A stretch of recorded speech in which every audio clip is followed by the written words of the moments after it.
సింహం లాంటి సేవకునిచ్చి కాపాడుకోవాలా. క్రైస్తవ సమాజానికి జ్ఞానం లేదు. ఈ రోజున మంచి మంచి సేవకులు పోగొట్టుకున్నారు తెలుగు రాష్ట్రాల్లో.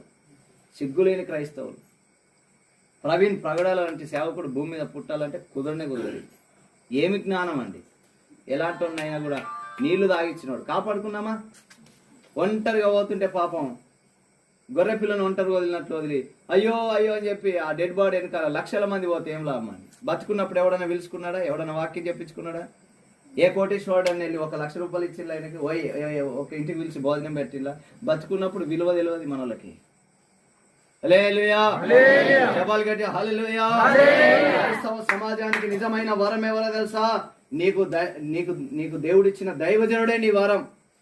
ఆయన క్షేమాన్ని నువ్వు చూడగలిగితే నీ ఇంటి మీద దేవుడు సమృద్ధి అయిన దీవెనిచ్చి నీ క్షేమాన్ని కూడా దేవుడు ఆశిస్తాడు.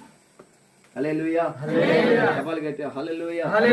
ఎంతమంది సేవకుల్ని పోగొట్టుకున్నాం మనం క్రైస్తవ సమాజంలో. ఐక్యత లేదు, సేవకుల విలువ అర్థంగా.